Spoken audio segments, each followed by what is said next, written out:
Last time on Lawful Stupid. It was a great war. Or battle, anyway. It's not a great war. Is that really the first thing your mind goes to? As the important thing that happened to you last episode? Devin, I know you're blocking it out right now, but what happened to Atlas last episode? Yeah, he lost one of the most important people in his life. Like Henry Teresa Yarg. Krista. Well, let's talk about Henry and Teresa for a minute. No, I'm just kidding. What, you son of a... Remember the missing children? That's right, you guys haven't resolved that either. Hey, we won't. Yeah. Probably not. So Atlas loses Yarg. These giant creatures are just stomping about everywhere at Oxbane. I end up fighting two with the help of these two halflings and another tiefling that shows up along with Kristoff and Rowan. Yeah, those two halflings, Taringa. by the way. Jodo. And Gidgaza, who are supporters of the show. Huge, amazing artist people. We love them very much. That is D&D and Doodles and Gidgaza, respectively, on Instagram, along with the help of the Tiefling Bard. Lance, who's Altian Space Prince on Instagram. Huge fan. Love you very much. Yeah, he's awesome. Awesome dude. Yeah, so we're faced with, after we beat these two that invade the Golden Hammer, there are several battles going on. Findle's got his own, and he's surrounded by a ton of these creatures. Then there are some townspeople who have their thing going on. There is Svan, who has a few that he's fighting off. And then also... Renoir, that's it. Renoir is fighting off a few. And so Kristoff has this brilliant plan. He orchestrates very well. And we all run off to our separate areas. We manage to subdue the creatures we're fighting. We see Findle just explode like spirit bomb at several of these creatures. And we managed to get to a city wall, and we're all hunkered down. There are several other people from town who made it here, several who didn't. Platform 9 3/4 our way through the city wall into the hidden cave hideout. Thank you, Findle. Thanks, Findle. Thanks, DM. We find the Magister. We find, townsfolk that are there. We find Eckenbar, and that's where we left off. Yeah. Sure. It was good time had by all. Really good. Maybe not Atlas. That might not have been a great time for him. But that was actually 2 episodes ago, right? Like, because... we kind of just did blend those last 2 episodes together. Yeah. Because the last episode actually... was the fight. I remember during the break was when Scott Shainsaw did the planning for the battle, and then immediately the episode started with Kristoff being like, I see all the numbers and the shapes, I can see the patterns. Yeah, because you guys saw the battle at the end of episode 26, but neither here nor there. Let's play D&D. So you find yourself in the cave. A cave filled with friends, acquaintances, faces you know, faces you don't know. And it's a shanty town of sorts. You have tents, torches. It's set up haphazardly. There are guards, but far fewer than you remember the town having. Svan is pulled to a medical tent, or the makeshift medical tent where some of the disciples of the lead church are working on him, trying to recover him. He took quite a beating in the last fight. And what do you guys want to do? How do you guys want to interact with this group of people that has been beaten down? I want to scope out the Magister. Okay. Can you tell me what that scene looks like? Yeah, go ahead and roll me a perception check for added details, and I'll pin it out. Will do. That is a 17. Okay, so you see the Magister talking to 2 people further near the back of the cave.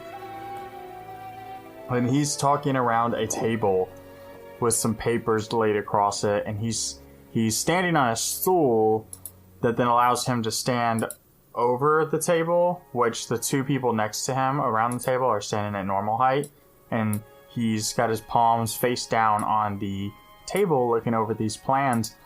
And the two people he's talking to you have seen before, but you don't know who they are. And the three of them are in a very, not heated, but stressed discussion. 2 questions. Are those 2 people armed? Do they look like guards? Both of them, well, one of them has a weapon, and the other one looks like a very simple person. Second question, does the table describe the table to me, please. The table is a wooden construct of, it's essentially, the table is a piece of flat wood that they were able to find, and a stump. Perfect. I'm going to walk over, I'm going to flip that table. Alrighty then. So you walk over, Kristoff, making your way through tents with children and townsfolk looking up at you as you pass by.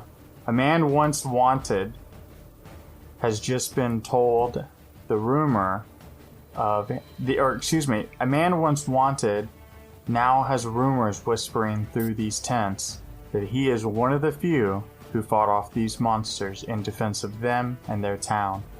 You have mixed looks of disgust, confusion, and admiration as you walk over to what can only be considered a commander's table, and you flip it. The papers go flying.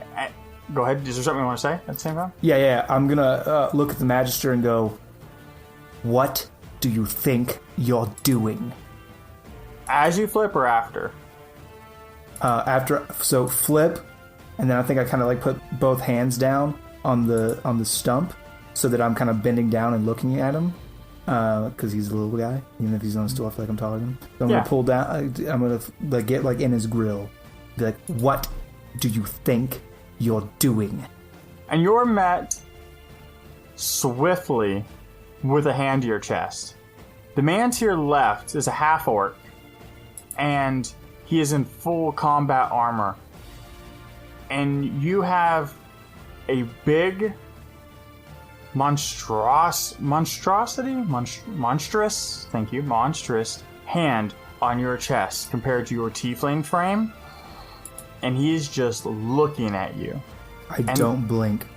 I want to walk over and undercut that hand off of his chest and stand in front of Kristoff.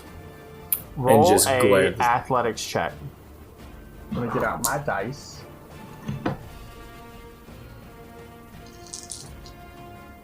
That's a 13 plus... Oh, it's a 19. Okay, so you walk up and you scoop your arm up under his, and when you do that, he takes your whole body and pushes you to the ground. And he looks at you. Now he has a hand on your shoulder, and his opposite hand now has a blade out at Kristoff's chest. I still don't blink. And the Magister looks at this scene that is unfolded and says, "That's enough, Kindo. That's enough. Let them go."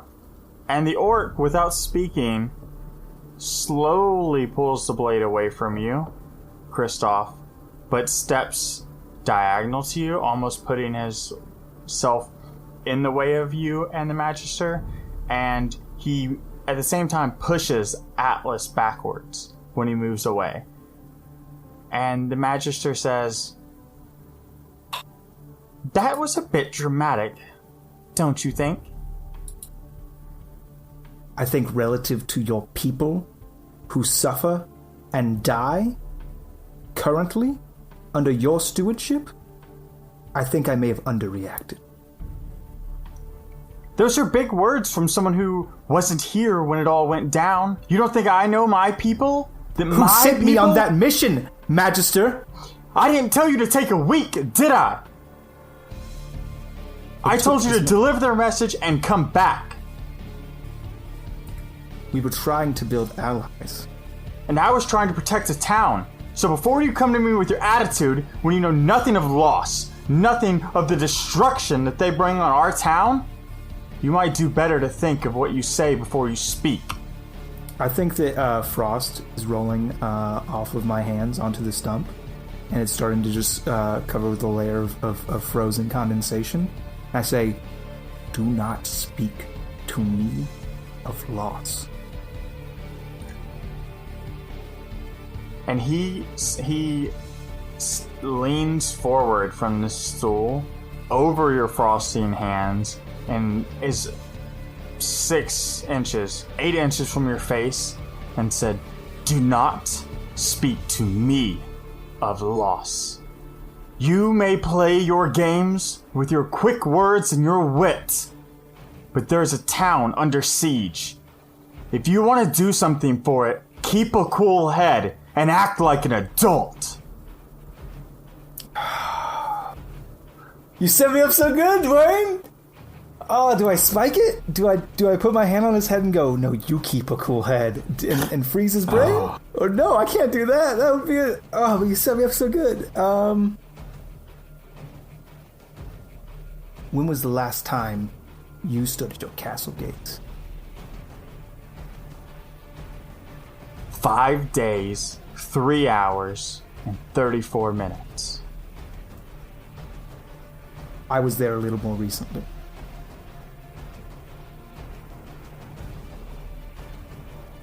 You were at the ruins of gates. Don't talk to me of loss. Just because you came back from one battle? You think you can come in here and act like you have something new to say? I'm glad you're back, Kristoff. I am. But if this is how you're going to act, stow it. I don't have time for it. So what's your plan then? I'm glad you asked. And he leans back and Commander Kendo kind of relaxes a little bit. The tension's breaking to some degree. We're gonna have to close the gate. That's plan 1. That has to happen. The problem is, as you can tell, they're not easy to beat. It takes... There are survivors in there. Why do you think Svan and Findle and the squad that you just returned with was there? Do you think they went for a picnic, Kristoff? We know they're survivors. We know there are people hiding in the rubble. Calm down. We all let our tempers get ahead the best of us. That was on me. Fact of the matter is, still survivors in there, so closing the gates, right now, not an option. You misunderstand me. I mean the gates that they came from, Kristoff. Not the gates to the town. I see. You're an idiot. I thought he was saying close the gates and seal the city off and nuke it from orbit. I thought he was saying Oxbane is lost. Close the gates, seal them off. We'll trap them in to there. the ground. Sick bird. And he looks at you and he says, I don't think we can win this head on. Not without reinforcements. But I do think we can sneak in and out and save who we can save. I know there are survivors. I know there are people missing from the town. I also know we've lost several people. And he looks away when he says this. Luckily, reinforcements are on their way.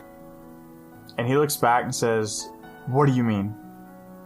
I was able to get a message to the one of the great guilds of Yori, the Architects Guild, and explain our situation instantaneously as soon as we happened upon the scene. And he kind of smiles and says, well, here's hoping that worked out.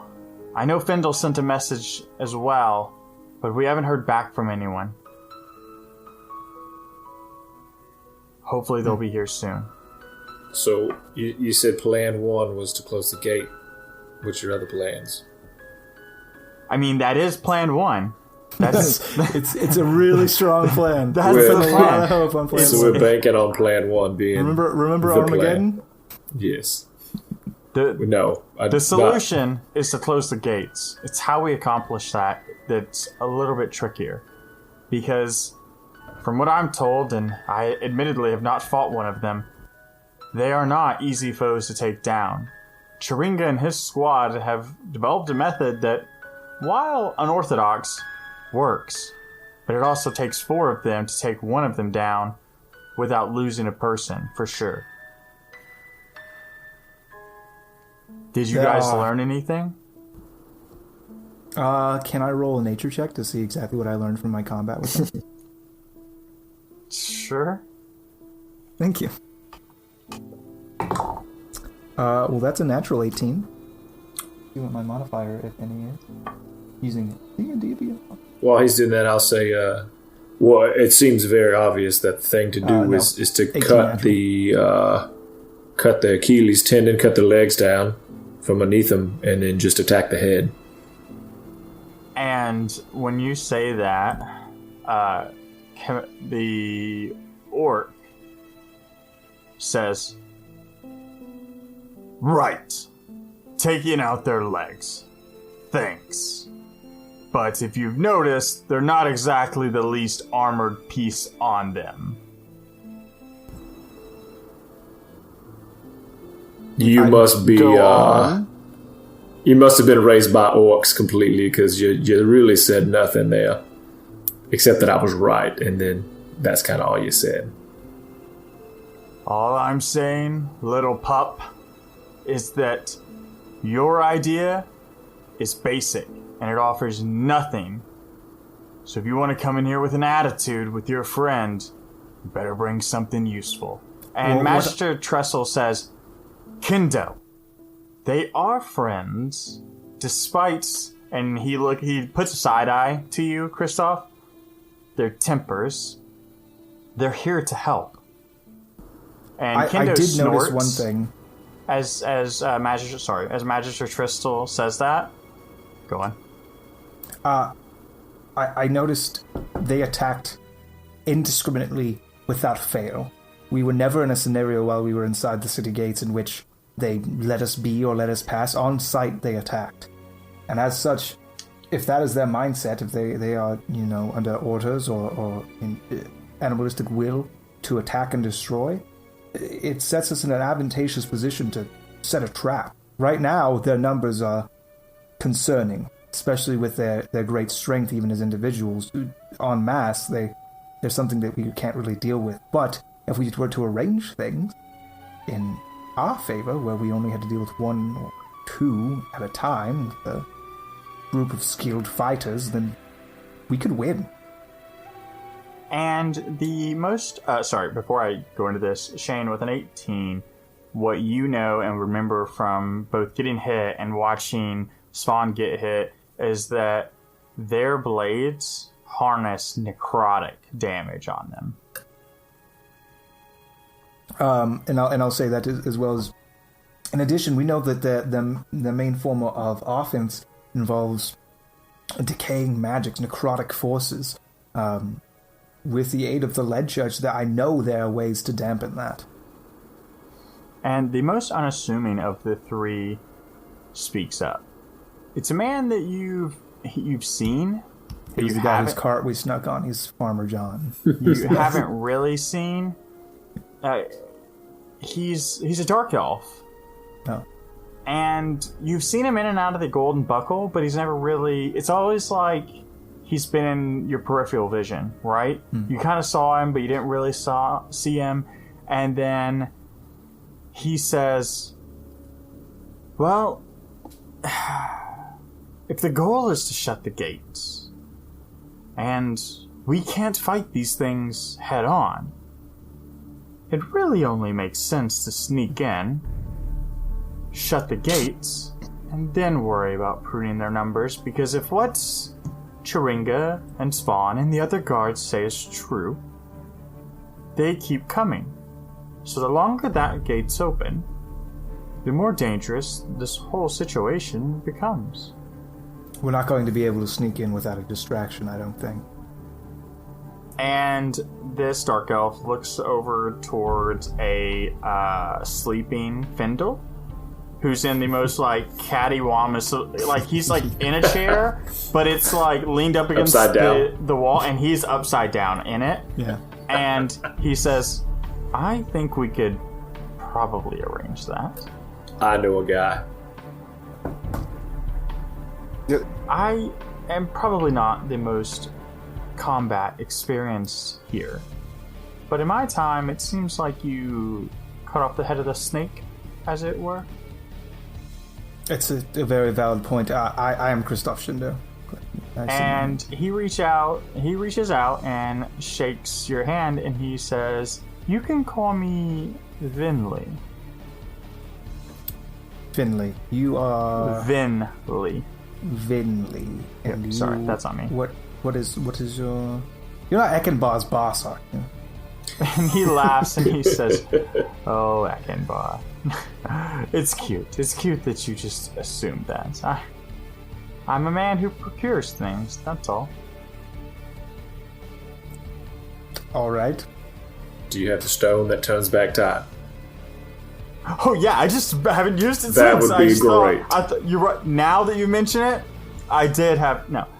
He says, "What about one that'll let me fly really fast, and I'll fly around the world backwards, and I'll make time go backwards that way?" Ooh, that's everyone knows that's not possible from the Superman movie. Come on, Christoph. And sorry, he says, "I procure things." And the Magister says, he's always really sketchy about his job.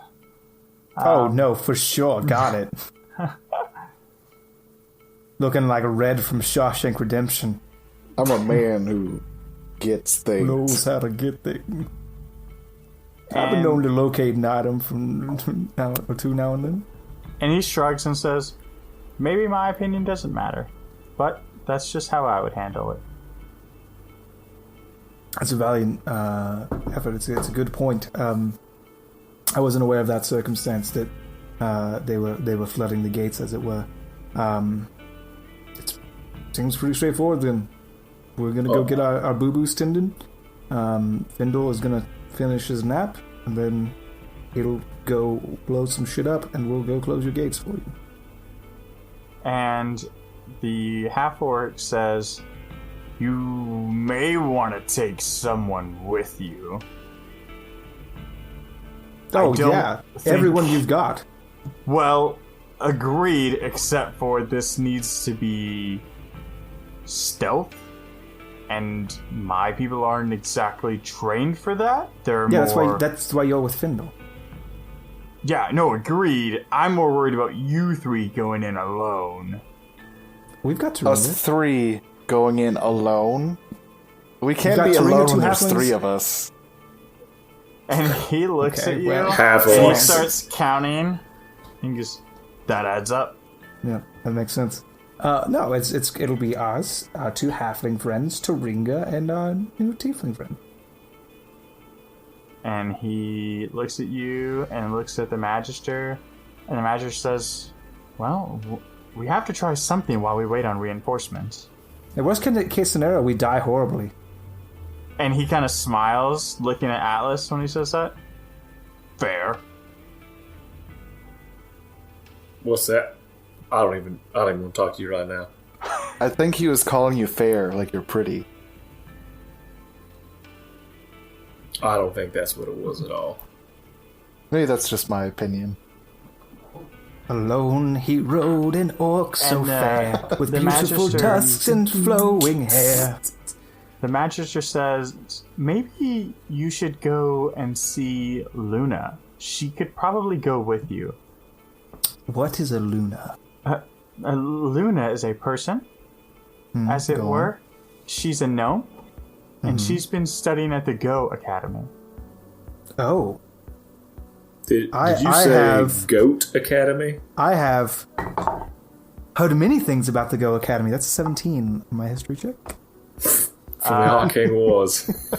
Well,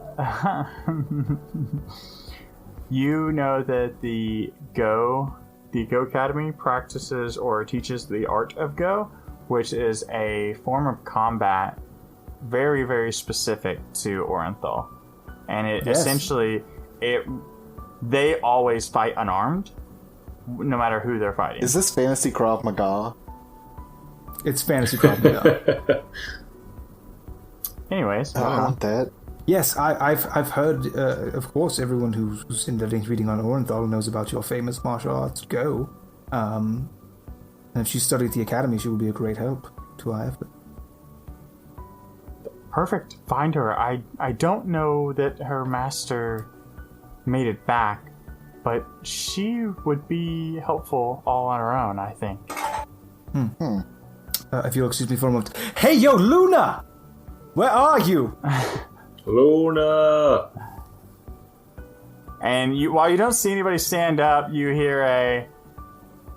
Here! Sweet. I'll head over there. Okay. And so you depart from the commander's table and head over to where you hear the present call. I hang back for like just a second. Okay. I don't suppose this is a good time to talk about our station, huh? That we were promised. I'll come back. Then follow.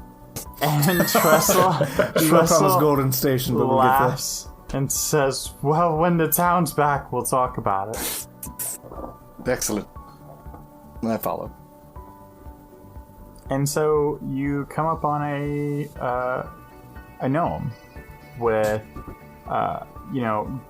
like yellow hair, not blonde, but yellow hair, in one long braid, but long for a gnome is not a whole lot.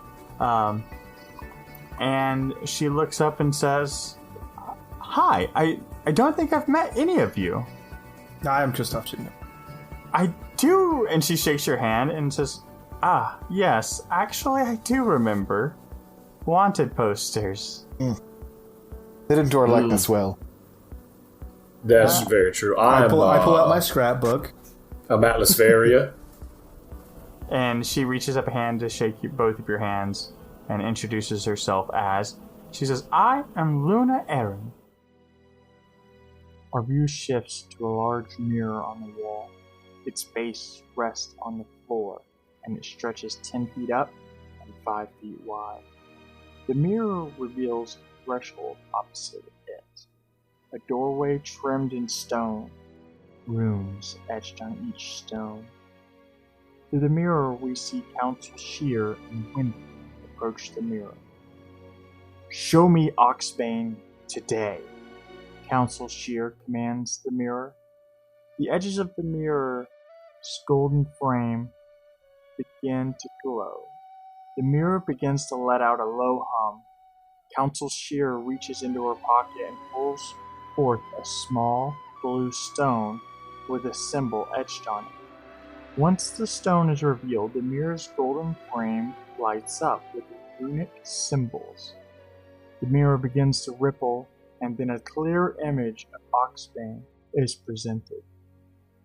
Oxbane's buildings are in a ruin, and there is smoke and flame rising from it into the air. Flashes of fire and light appear from the north of the town.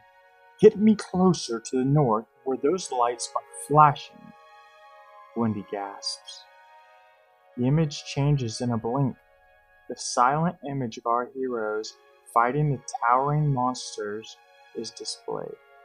Council Shear and Wendy watch as Justicar's spawn is struck down, blood filling the air. Christoph runs to his side. They can see the rest of the battle as well. All of the monsters fighting against the citizens of Oxbane. That's enough, Council Shear commands. The mirror winks the image out of sight, revealing Council Shear and Wendy once more. What are we going to do? Wendy asks, her reflection in the mirror concerned. Everything we can, Council Shear replies. Our view fades on the mirror as the pair exits the room.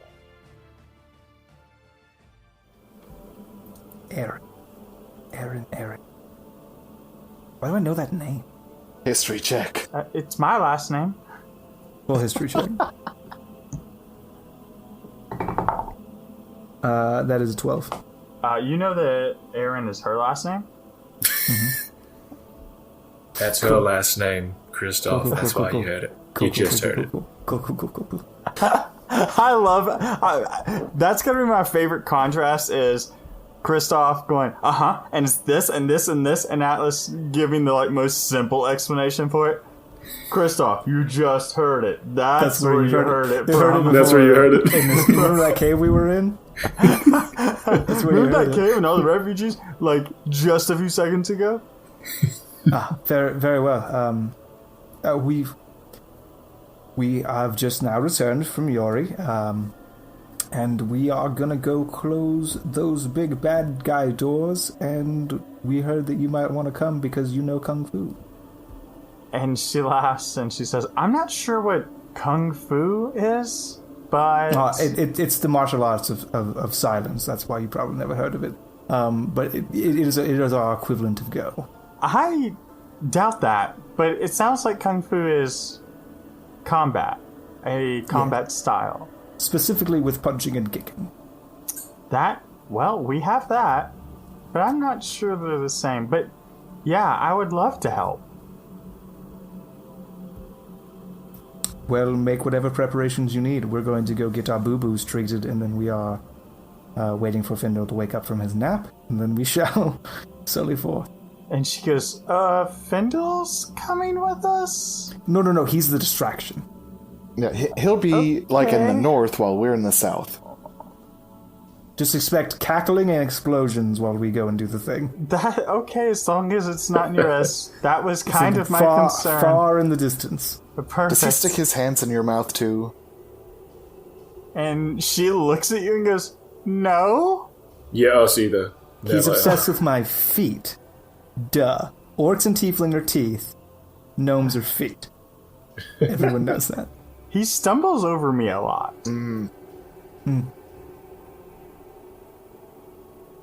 Why does that seem like that added up like for a thing you that would guys?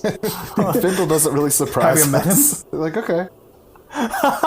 And she says, Every Thursday he chases pigs around the yard. We don't know why, he just does it. Alright, that's fact. He just does it. He makes weird ham biscuits out of magic. They have tentacles for some reason. Well, I'm ready when you guys are. I'll just work on getting some rest, and you come find me.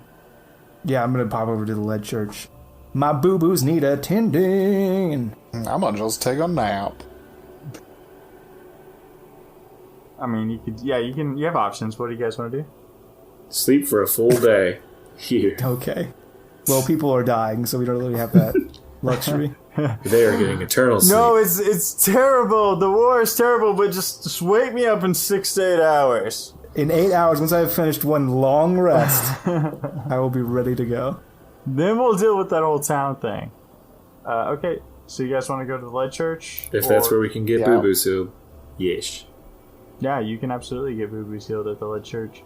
So you guys walk back into the city and find the burned down lead church.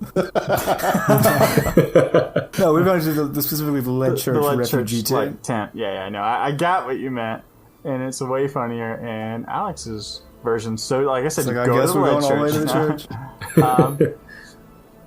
So you see a steward there, and you see this woman, and she is very young. She's in her early 20s, and she's got blonde hair, blue eyes, and she looks like she's 15. And sitting next to her, reading a book, one of the church holy texts, you see Dylan. Dylan Martin! And he looks up and goes, it's you guys! You made it! Get down on one knee, open my arms up for a hug. And he drops his book and just leaps into your arms. And I'm glad you're okay, buddy! I thought you guys were goners for sure! I thought I saw your corpse in the streets!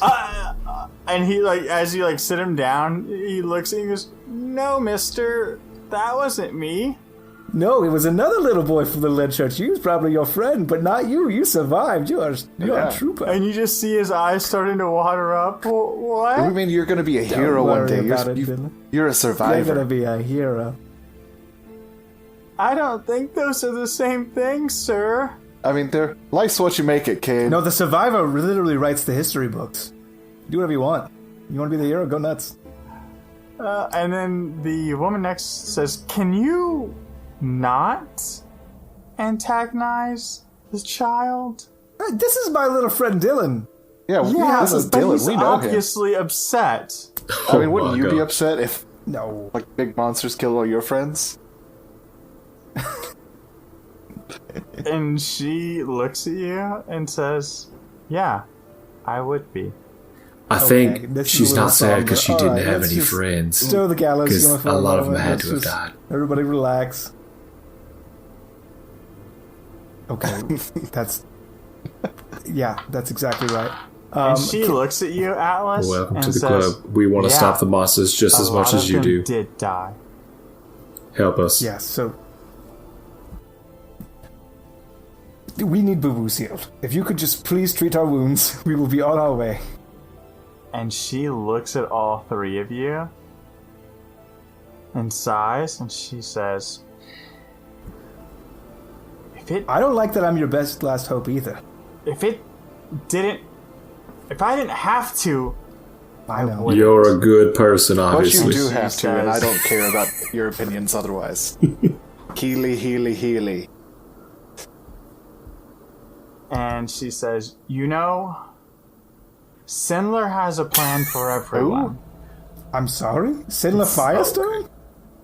Sindler has a plan for everything." Who? Religion check, please? Go ahead. 14? Do not believe I have a modifier. Confirmed, no modifier. So, you don't know much, but you have definitely heard of Sinlor before. You know that when people talk about Sinlor, they commonly say Sinlor the Just. And she says, "It's not my job to say where you will and won't end up. That's his. And I'll set aside how I feel to hopefully take our town back." I tap the ring on Been my there. finger. I already know where I end up. It's pretty lame. And she says, "Okay. I've been there. It's Well, not you great. don't know. I don't think you know. I trust in Sinlor and what I know." And she says, I'll heal you all as much as I can. And she starts with you, Kristoff. My body is ready. And the way this is going Ja, to work, ja, ja, ja. Give me them heals.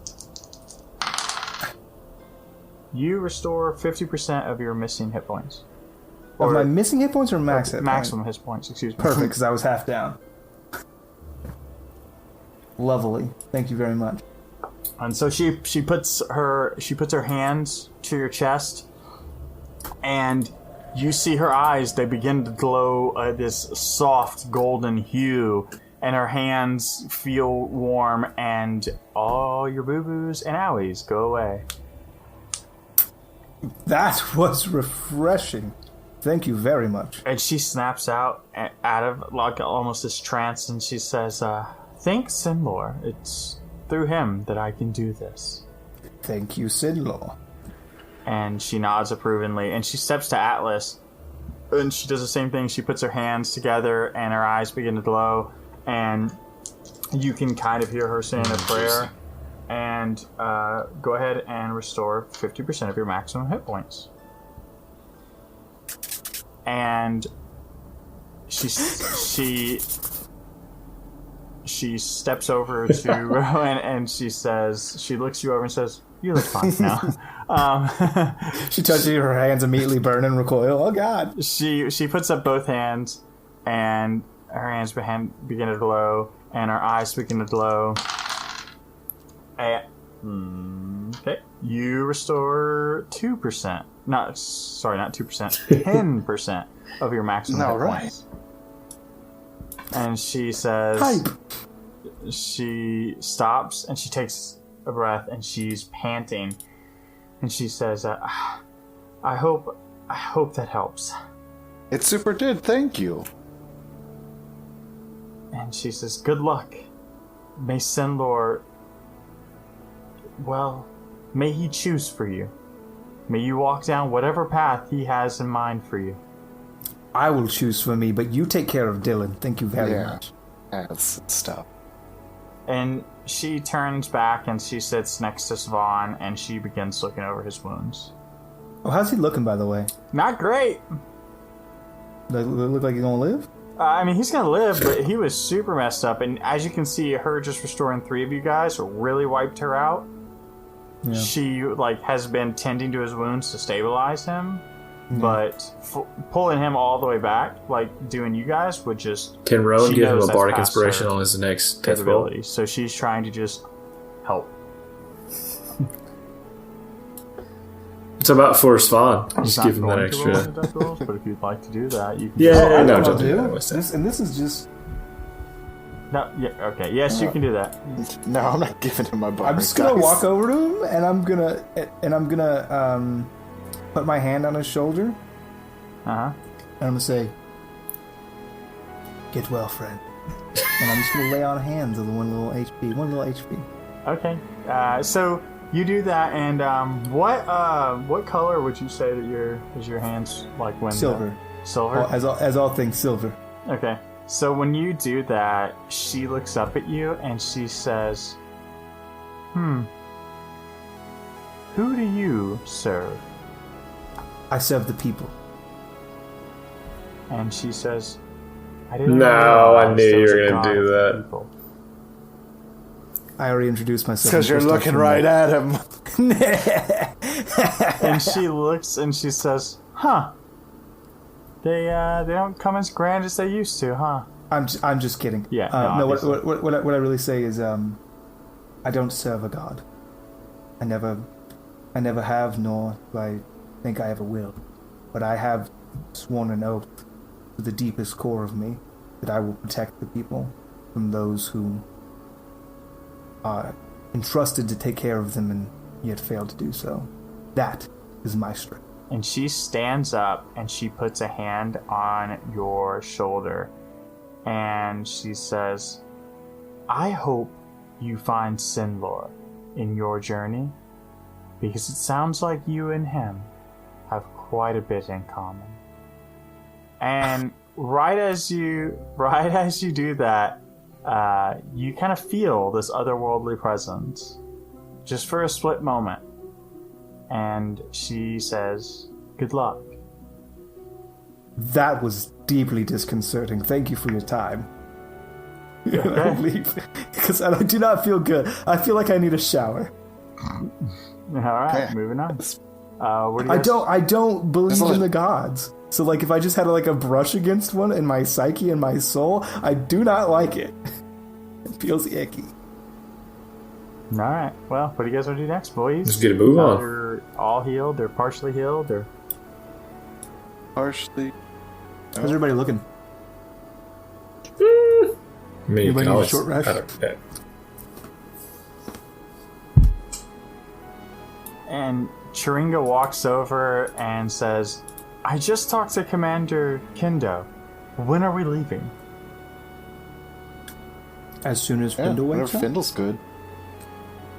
And she motions to Jodo, and Jodo goes, leans back, shakes his head. Not me, not this time. And all of a sudden, you see Gidgaiza, Lance, and Jodo all put their hands to their nose as quickly as possible. Touch my nose. Touch my nose. And Chiringa touches his nose. And we all look at Atlas. And then Chiringa goes, Atlas? Rules.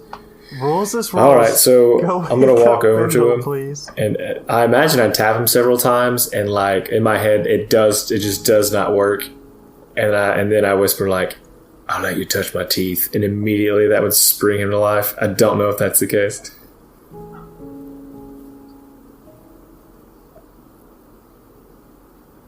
I think you walk over, and as soon as you tap him, oh god, you can just see like drool coming from his mouth, like over his face, like because he's upside down.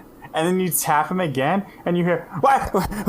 And he looks up and he goes, "Ooh, hi!" Pull back because he's gonna have to fall out of that chair to get. He goes, "Go ahead." He super scrambles to his feet, and he starts going crazy. Let me make sure there's nothing broken. It's quite a battle. And he like, and he pulls I'm certainly better now that I checked out.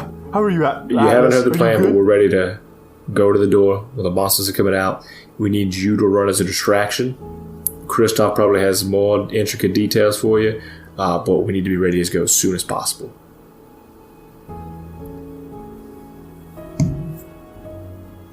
And he puts a hand on your shoulder and says, That sounds great, Atlas. It's really good that I'm kind of the brains of this operation, but don't say anything to anyone else. It's good to see you in charge, friend. Oh, thank goodness. He's always been a good friend. It'll be our little secret. And he says, you should probably get the commander. I don't really need any of them. Not if I'm just going to be the distraction. All right. I'll probably end up hurting someone. Okay. I think we're good.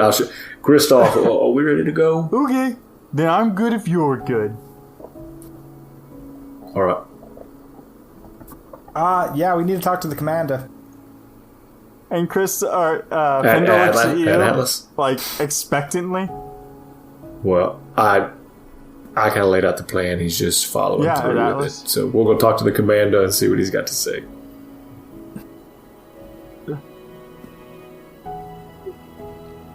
And you see Findle shake his head. Well, there's always next time, my boy. And Findle starts heading towards the entrance of the cave where Kristoff and Chiringa and the other group are. And you are going to head towards the commander.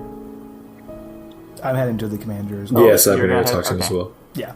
So you and Atlas, do you go to the commander, or do you have a choice?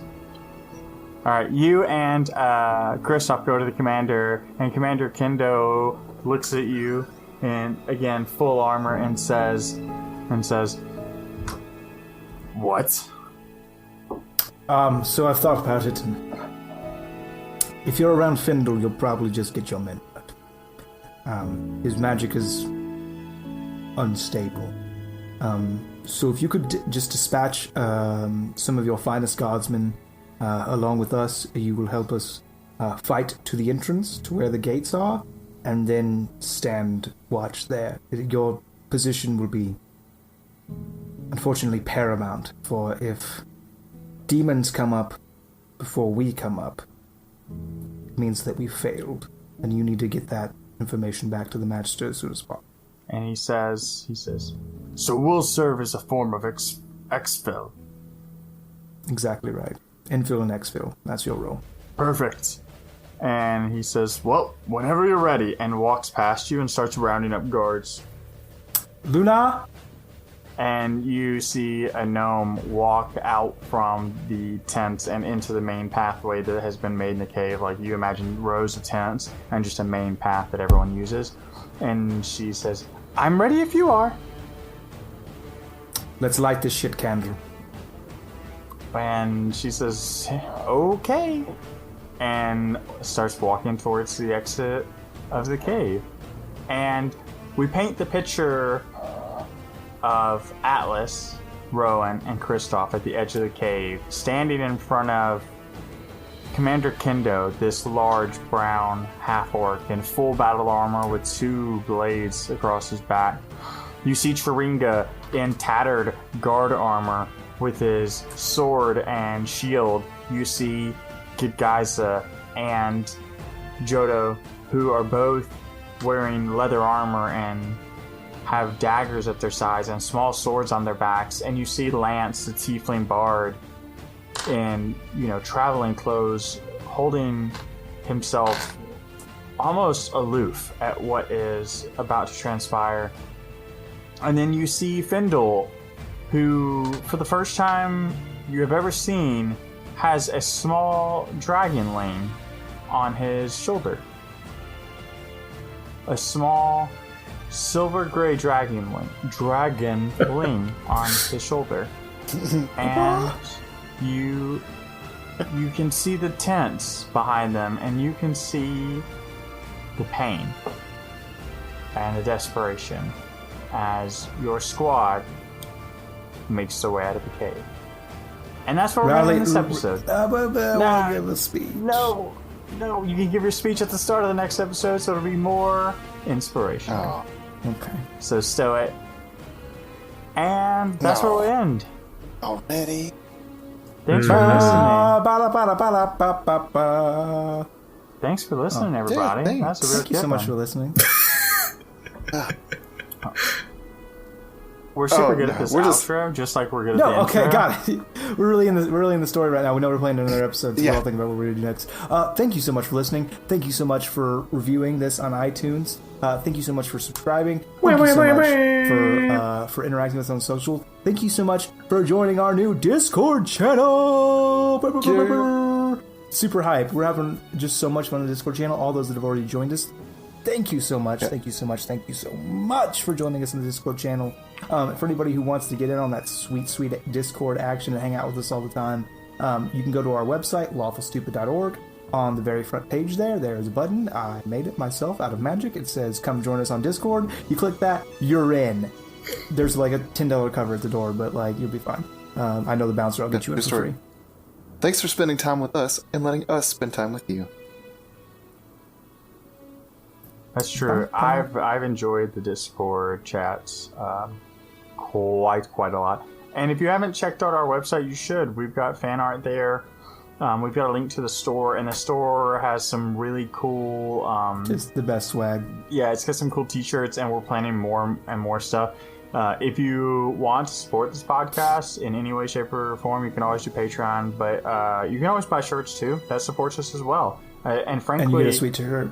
Yeah, you get a sweet t-shirt. Especially if you order the DM t-shirt. I think that's the best shirt, personally. I think the maybe the Atlas shirt. I think Atlas gives you advantage on all rolls, no matter what game you're playing, wherever you play around the world. Just so your DM, that's the rule. Narcissism is a sin, Devin. Narcissism is a sin. When you go to ask for a raise, just wear your Atlas t-shirt, and you'll get advantage on your charisma saving throw there. So, I mean, that is facts. Don't tell any friends. If you're wearing a Kristoff t-shirt and you see me in real life, you get an automatic success on all your hug and high five. Speaking of Patreons, sexual advances, patrons, we'll probably also give you $5. We'll go ahead and give a shout out to Rachel Todd.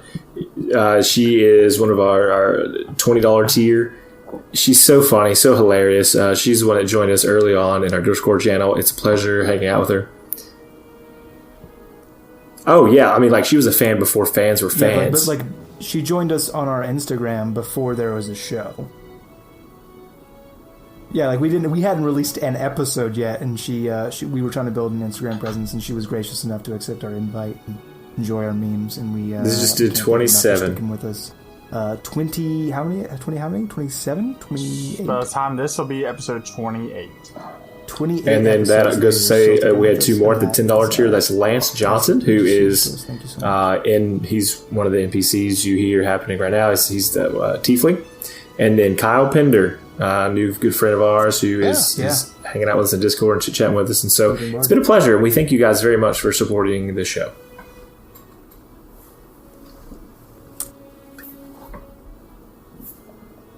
Yep, absolutely. So this is what we're going to call it for tonight. Bye. Goodbye. We love you. Oh, wait, no, I gotta roll for humanity. Let's roll for humanity. Woo. So once again, our Patreons get to actually help us decide who is going to be the charity that receives the money for the month of July. So there's going to be some voting. There's going to be some stuff. Our new Patreons get to submit that. So I don't know who this is going to yet, but along with the rest of the rolls for July, an additional $8 goes to that charity of your choice. Huzzah. See you. Awesome. Bye. Bye. Goodbye. Bye. We are storytellers. We are creators. We are gamers. We are dreamers. We are players. We are players. We are players. We are DMs. We are nerdsmith.